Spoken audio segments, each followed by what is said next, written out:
All right, friends, I'm back again. I want to do another video and update you on how Canadian hot tubs is growing. I have done a lot of videos just to use this as a template to explain to everybody how to build a business and how to scale a business, but things are going amazingly well. And in this special episode, this is going to be a travel vlog because I'm actually heading to China.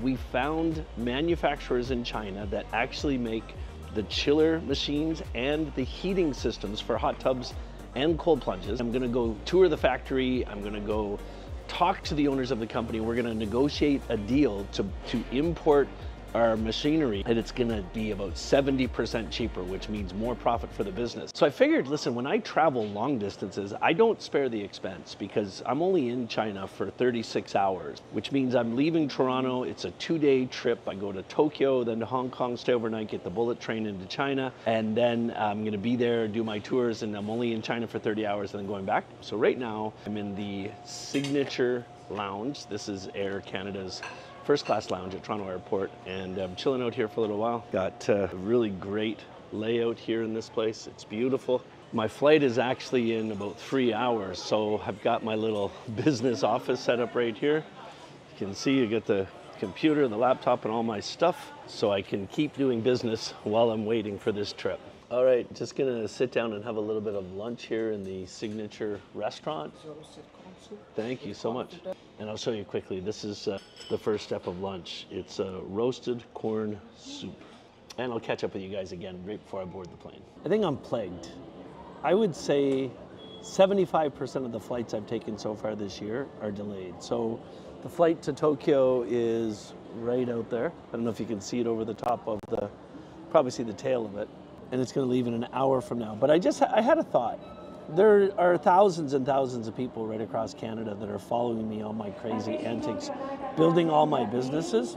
And the hot tub company is something I'm especially proud of, so I want to share it with you. So here's the deal. This is probably the only time I'm ever going to say this in a video. But if there's anybody here that would love to have one of these hot tubs in their backyard, on their property, or the hot tub and cold plunge combination, which has been proven to make you live longer and live healthier, then I'm gonna offer you something just because you're here with me right now. I'm gonna give you a 10% discount and I'm gonna lend you the money to do it.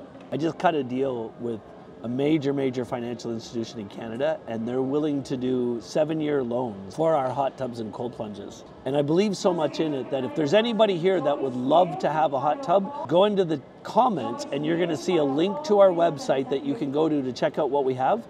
And then you can book an appointment to talk to one of our sales reps. Make sure you tell them that you want Ken's 10% YouTube discount to buy a hot tub. And you know, I'm gonna be boarding the plane soon. I'll take you on that journey. What I'm doing is I'm going over there to make sure this company is real, negotiate a deal that's gonna save us almost 40% on our cost of goods to make a hot tub. It's freaking amazing. Anyway, go into the comments, go into the show's notes and check out my YouTube hot tub offer.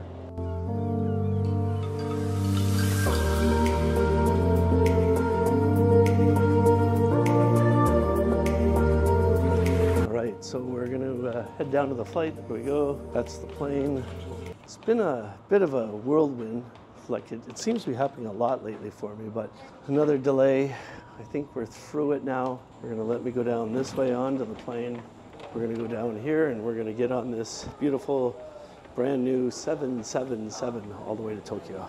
Just because I want to do a little bit of a travel vlog at the same time here, I want to give you a little open and honest feedback on Air Canada from a super elite, which that's our highest level. So I travel with Air Canada a lot. I do it because I'm Canadian, because if I wasn't living in Canada, there's no way I'd use this airline. Now, I have to tell you that like their first class seating is comfortable, it's great, their food is good. The challenge that Air Canada is having right now is their constant delays and the cost of their flights. If you compare first class on Air Canada with any other first class, you're going to see it's the highest level. But considering how much they're spending, their service compared to others that are charging the same prices, it's just not there. So If you do get a chance to travel first class and you live in Canada, you can't beat it because of the easiness of doing it. But if you live anywhere else in the world, look around, shop around. There's some amazing experiences in business class. There are some cool things about this though. Let me just flip the camera around here and jump up and I'll show you real quickly what we got. You can see really great screen. That's a good 20-inch screen that you get, and like lots of great movies and everything else. Little compartment that I can pack all my stuff in. Wonderful little accoutrements bag that you get for your trip over. And then of course this seat will lay flat into a bed, and it's really comfortable. Here's what I think we'll do right now. Let's go through this. I'll show you what we got. So this is the amenities bag that they give you. It's leather. Yeah, it is really leather.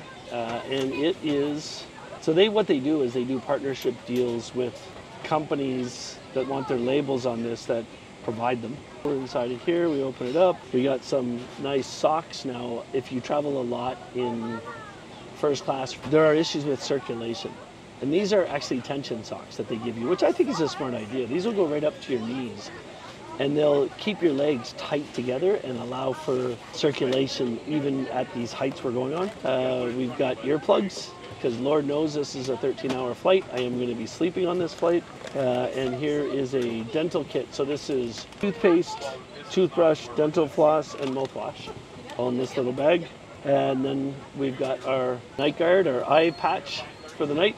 You know I'm going to be using this. And then we got a little towel for your glasses to clean them off. And then finally, we got some hand cream. So for a 13-hour flight, that really is everything you need to have. So I will not ever be a travel blogger, a vlogger, but I'm gonna do a little vlogging on the trip just so you guys can see. So I'm gonna spend 13 hours here and I'll come back to you guys when we're landing in Tokyo. Well, I think I made a mistake and jinxed myself by talking about my patience earlier, because I got to Tokyo after 13 hours and landed at 5 o'clock. My connection was at 6:30. I got to the gate, so I was connecting onto a Japan Airlines flight to Hong Kong, and I got to the gate, and when I arrived at the gate, I found out that Air Canada, for some reason that I can't figure out, took me off of that flight and put me on a flight tomorrow morning. So now I got Air Canada in my ear right now. I'm on hold because they're trying to get me off of that flight and put me onto a flight to Seoul tonight so I can get to Hong Kong in time for my train in the morning. And it's really hard to stay patient right now. And I was just bragging about Air Canada 10 minutes ago, wasn't I? I've been on with Air Canada 5 different times over the last 2.5 hours trying to fix this. And the craziest part is I made my connection. I was right at the gate when they took me off the flight, and they can't even explain why. So yeah, you got to be really patient if you're going to do lots of air travel. I just had to get with you guys right now because I couldn't make this up. I really couldn't. So it's 4:30 in the morning in Tokyo, Japan, and it's a beautiful morning. It's a little misty. You can feel the air. That hotel, I don't know if you guys can see it or not, that big building right beside me, it says Airport Rest Hotel at the top. That's where I stayed last night. So after fighting with Air Canada for 4 hours, thankfully I had an amazing person on the phone, but they tried desperately to get me on a flight to, first it was to Taipei, then it was to Korea, because it would get me into Hong Kong earlier, but they all gave up, and here's why. Like I told you guys yesterday, Air Canada, I don't know why the hell they did this. I'll never understand this, but I'm a frequent flyer. I'm a freaking crazy frequent flyer. At the time of this video, we're only 6 months into the year, and I've already hit their super elite status, which probably less than 1% of people that fly on that airline do. So I flew over to Tokyo, and I gotta tell you, it was a business class ticket. It was a very expensive ticket. I got off the plane, I looked at my phone, it said my connection was Japan Airlines, leaving from gate 83 in Terminal 1. So I put my phone away, jumped on the transit, got over there to the gate. Just on boarding, they said, "Oh, I'm sorry, you're not on this flight. Your ticket's been canceled." I opened up the app, and it had me on a flight this morning on Cathay Pacific. And I was shocked. So I called the Air Canada super elite desk. Oh, that was super. And they explained that they don't know why it happened. It was a computer glitch, but I explained how it was gonna screw up my day. It completely screwed up the trip. I was supposed to be on a train into Shenzhen this morning at 9 o'clock. I'm not even going to get to Hong Kong now until 1 o'clock. And so all that to say, they couldn't get me onto a flight last night, which would have got me to Hong Kong earlier and kept my schedule. Here's why they couldn't. They couldn't figure out how to uncheck me in for the Cathay Pacific flight this morning that they put me on. And it literally went all night. And so now here I am, 4 o'clock in the morning. The first shuttle bus isn't until 5. My flight's at 9. Obviously I'm jet lagged, so I thought I'd just walk it. It's a 20-minute walk. Japan is a very safe country to do something like this in, so I said, what the heck, I'm gonna do it. And I'm walking over. But it's made a complete mess of my trip into China. Thankfully, the manufacturer that I'm going to visit and set the contract with, obviously they want to see me, so we changed things around. And then of course, jet lag being what it is. Oh, and here's, you know, add icing to that cake, that hotel I just showed you, that is a Japanese business hotel. It was disgusting. It was unbelievable. It's the only thing I could find to stay in. And Air Canada, even though they did this to me and they left me here in Tokyo, they would not help me get a hotel room. They wouldn't even get a concierge to help me. I gotta tell you, I panicked. I felt completely out of control in this country. I don't speak a word of the language. Nobody could help me. It's the most bizarre thing I've ever seen. Anyway, I got through it. So now I'm walking over to Terminal 2. I want to get there good and early to make sure I am on that flight this morning. And none of this is thanks to Air Canada. Anyway, I'm going to continue on my walk. I'll take you on it with me for a second. Probably speed it up a little bit so you can see it. Got a little map here that the guy at the hotel told me about. Walk over to the major road, and there's my signs for Terminal 2, which is where I'm going right now. And it's just gorgeous. It's beautiful here. Anyway, we'll talk to you soon. All right, I'm getting to do a little bit of a comparison with you. This is Cathay Pacific's version of the exact same seat that I was sitting on Air Canada. Kind of like a little concave. It's really cool the way it's laid out in here. Got all the controls for the seat in a really convenient location. This is a lot better than the way Air Canada has this. Theirs laid out. Got a little cabinet up here that we can plug stuff in to keep it out of the way. Everyone. And then a really great little locker down here. Please remain seated. So you can see that. And then a nice sized TV too.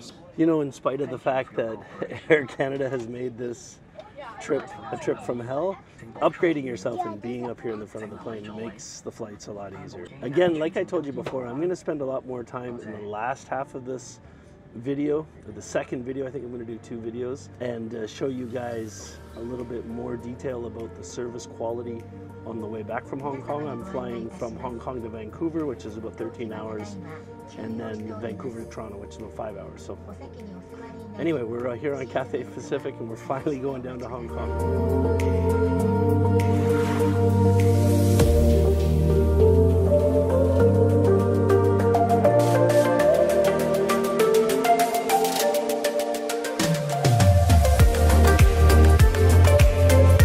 All right, now we're in Hong Kong, finally. And it didn't work out too bad. You know, I was supposed to get in at 10 o'clock last night, and I was supposed to go to Shenzhen in China on the 9 o'clock train. It's 12:30 now, the middle of the day, and you can see this airport is massive. Hong Kong is probably one of the biggest airports in the world, I think they say. Tons and tons of people here. And we're going to get a taxi over to the train station, the bullet train station. To keep the journey going, if you will. But look, I'm really looking forward to taking you guys with me on this little fact-finding mission. But there's a lot of really neat things that I think you're going to learn about importing and stuff. And that's a lot of the questions I'm going to have for the company that we're going to meet with. You know, things like them guaranteeing shipping, them guaranteeing the importing. Also, I want them to prove that they're creating the spa packs and the chiller units according to Canadian standards with CSA approval. They should do all that stuff.